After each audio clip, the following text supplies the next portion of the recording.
Hi. Hi. Hi. I just want to say, I spent the last like 45 minutes putting on my makeup and stuff, right? And I really could not with this wig. I tried to make it seem like it was better than it was to my friends and even to my sister, but I was kind of like, oh no, I don't hate it. I hated it. But now that I have a full face of makeup on, I'm like, bitch, I wish somebody would say I look like Tina Turner and be incorrect because Tina Turner's a bad bitch. So am I. Anyway, hi, how you doing? Welcome to my channel. My name is Victoria. This video is probably the video that's gonna go up tomorrow because there's no way in fresh hell that I am editing 40 minutes of a makeup tutorial. There's not happening. It's not happening tonight. I will most definitely be putting up this video tomorrow. Hi, my name is Victoria. I do this thing on my channel where I talk about Reddit. I do a thing where I talk about Reddit and do my makeup. Sometimes I'm talking about weight loss and sometimes I'm doing a reaction.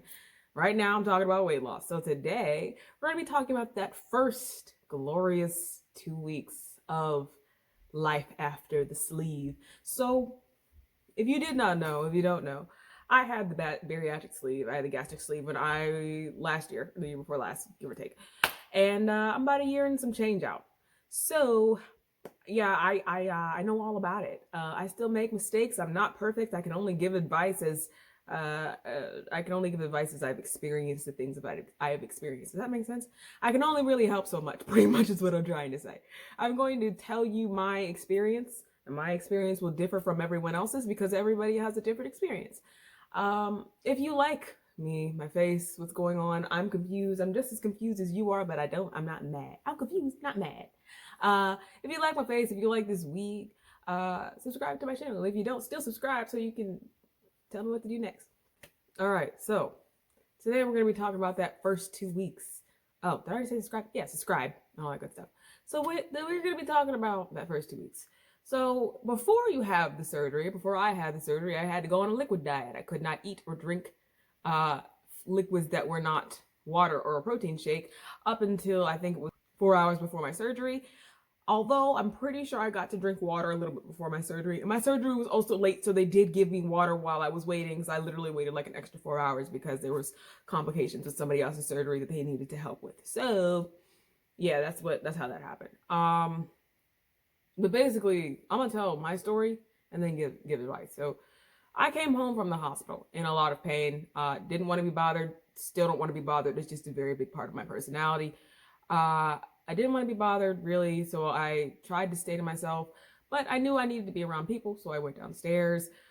And I pretty much just stayed there. I basically lived in my living room for like 2 weeks straight. I would sleep on the couch. I slept face up on the couch sometimes, and sometimes I would go upstairs to my bed. I had one of those things that keeps your wounds and stuff clean in the bed. I don't know what it's called, but I have one of those in the bed. And yeah, so that's basically what I did. But when I was downstairs, here's how it went. They tell you to move around a lot. You're not gonna want to move around a lot. You're not. I didn't really like moving at all, in all honesty. You can't lift anything over a certain weight. You can't bend over. You can't do this. You can't do that. Shit, I really should have just stayed upstairs, in all honesty. You're gonna want to stay upstairs, or stay in the bed, but you can't do that. You have to walk around a little bit in the very least. So yeah, I lived in my living room, pretty much. I had protein shakes and water. Now, I was able to have protein shakes. I'm pretty sure you're allowed to have protein shakes and clear liquids, 0-calorie clear liquids. So I lived off of water, those clear twist tea things. You know what I mean? They're not tea, it's the lemonade. I lived off of sugar-free versions of those. I would freeze them, everything. And I also had, what do you call them? Protein shakes, pretty much. And that was pretty much it. And jellos. They did say I could have jello. I hate jello. I hate jello with a burning passion. But they did say I could have jello. I ate one thing of jello. I feel bad because my sister-in-law bought me that jello. When I tell you, it stayed in there for a year. It stayed in the refrigerator for a year. It never got eaten. It was sugar-free jello and it never got eaten. I ate one and I was like, no. I was drinking bit by bit, piece by piece, couple of sips here, couple of sips there. You really don't have much room. You're gonna literally like take 2 sips and be like, oop, I'm full. I don't want to eat anymore. And that's pretty much how it works, right? But now I want to talk about what got difficult. 3 things got extremely difficult for me. Number 1, At first, the smell of food made me sick. I didn't want to smell anything. I didn't want to be around people, really. Like, I did what I had to do. It was what it was. You know what I mean? And I appreciated everybody that was around. I didn't really want to be bothered, but like people around you, and they're gonna cook. They cooked all the time, and at first, food was gross. I didn't want to be around food. Ew, ew. But then, but by the time that second week ends, you gonna want some of that food. It just is what it is. And that clear liquid to full liquid to soft food to this, that, and the third sounds easy. It's not. It's not. Number two, the second thing that bothered me the most, I could not lift anything. That first 2 weeks was very hard for a lot of reasons, a lot of reasons. But one of the main reasons is that I have a bitty baby nephew, and I have two nephews now. Oh, Jesus, I have three. I have three nephews, but I am I babysit one of them more so than the others. And he was a bitty baby at the time. And he was probably like, I think, how big was he? He had to be 20 pounds, 25 pounds, give or take. I couldn't lift anything over a certain weight, which included him. So I really wanted to pick stuff up. I really wanted to pick him up. I really wanted to hold him and stuff, and I couldn't do that. So that was really hard. And also, like, my family is extremely helpful, but they're not always around. So I'm like, oh, my case of protein shakes is on the floor and I can't even bend over to get it, right? So that was the second thing. The third thing that is hard, for real, drinking them damn protein shakes. Anybody that says protein shakes are delicious is a damn lie, and the truth ain't in you, because protein shakes taste like health. I was gonna say something that was gonna gross everybody out. They taste nasty, okay? They taste thick and they're gross, and I don't like them. But if I absolutely have to, I have to drink them. But dear God, if there was another option, I would drink that instead, because I cannot stand protein shakes. They're so gross. But that was the hardest part for me. So how do you get through it? What can you do? I'm going to be honest with you, not a damn thing. You're gonna just have to go through it. Yeah, you're gonna have support. I pray genuinely that if you ever go through this, you have support, because it's not easy to go through by yourself. I was going through so much mentally, and my headspace just wasn't right.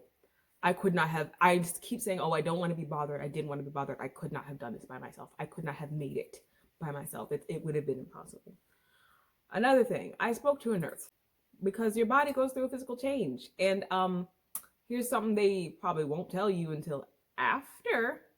You're not going to be able to poop. You're going to want to poop. You might even feel the need to poop. But you have to remember one very important thing. Ain't a damn thing in your body but a little bit of protein shake and some clear liquids. You're going to have to poop, and it's not going to happen. It's going to happen eventually, like it has to happen. Like, if you don't poop, there's a problem, but like it ain't gonna happen right away. I didn't poop until day 4 or 5 after I got back. Like, after I got back and got settled. So it was actually like day 6 or 7. I was taking all the medicine they gave me, but you're not gonna be able to poop. But when I spoke to the nurse, and I was asking her very seriously, because I had my surgery on the 5th, I had just transitioned to soft foods, or like roughly like a couple days before like the time for Thanksgiving preparation was happening. And I asked her very simply, like, how do I get through this? Right? Like, she told me very seriously, here's what you got to do. And it's something I do suggest. Start a Pinterest page and specifically search for bariatric recipes for phase 2, because that's really what's going to get you through. The food that you are so used to eating in the beginning, is not there. And I wouldn't suggest truly that if you are like an overeater and you just know like you're gonna end up, that don't even think about that food. Don't even think about it, the food that you used to eat. At least not for now. You can live a normal life. I'll get there in a second, but like, don't think about it. Think about that food you're gonna eat in phase 2, because really that's what's gonna get you through. And I'm going to tell a story about like why like forcing yourself to like think about what you're gonna eat in the future is important. But start a Pinterest board and look specifically for the food you can eat in phase 2. Ricotta cheese, thick soups, scrambled egg, stuff like that. Avoid chunky food, like soft, like super, like, like mushy, soft scrambled egg. 2 stories actually, now that I think about it. Stuff like that. And no, it doesn't sound appealing now, Cause like if you told me, person who has a stack of Pringles on the bathroom sink, if you told me that now as I am, I'd be like, who in the fresh hell are you talking to? But back then, that was it was enough. It was enough for me to be like, okay, I can make it. I'm gonna be okay. Two stories. First story, that end of that phase, I have unhealthy habits. I already know that, or I had them. I don't necessarily do this anymore now. I try very, very hard not to. But I was one of those, like, I guess, I don't know if it's bulimia. It's not okay, but like chewing up food and spitting it out. Not okay.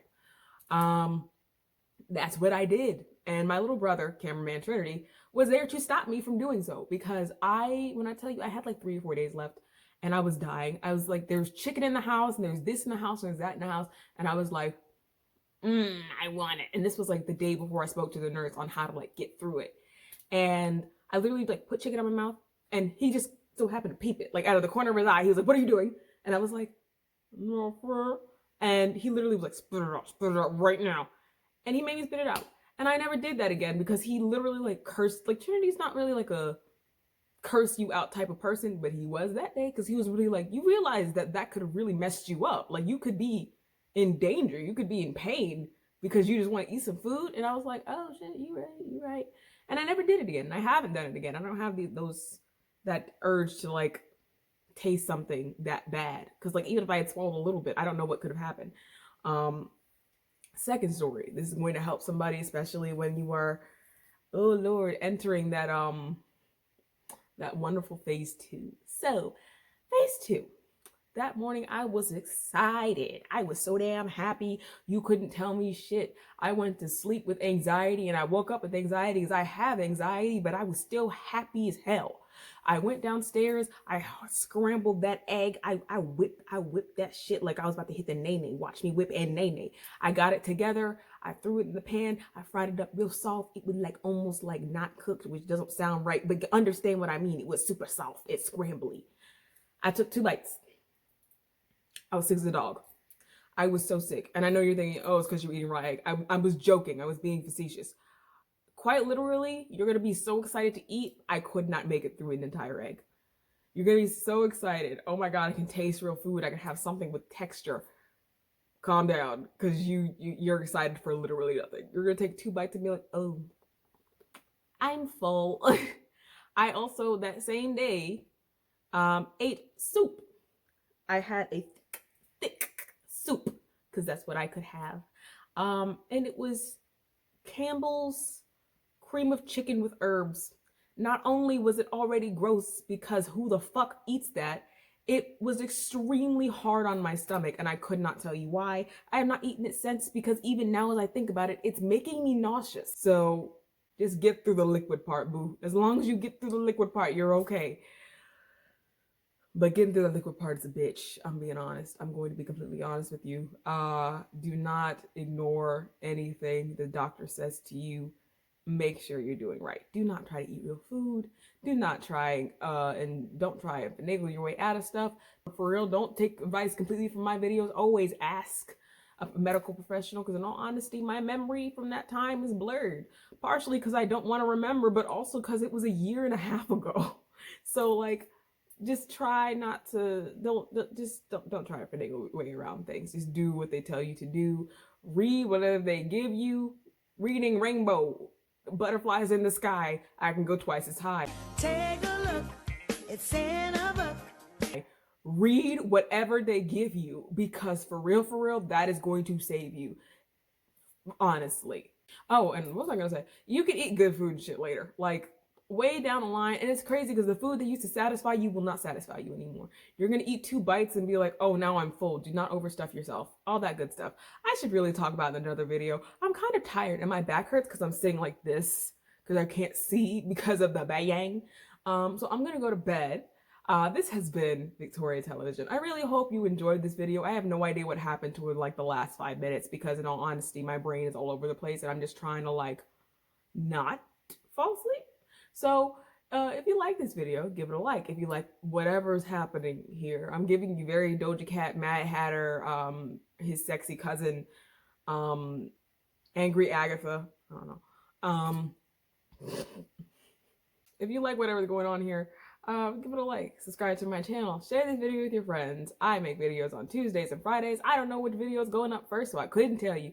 But I really hope that you had a good time and subscribe. And I have 100 subscribers, and thank you so much. Nobody really watches to the end of my videos anyway, so I don't really have to say this 1,001 times, but I'm so grateful. And I really hope that by the end of the year, we grow even more. I don't know what my goal is for next month. I really don't. I'm just kind of reveling in the fact that there's 100 people that like me enough to watch my fucking videos. Like, that's crazy. All right, bye. Bitch, should I put on a hat? Okay. Okay. I know I look crazy, but like, it's sexy.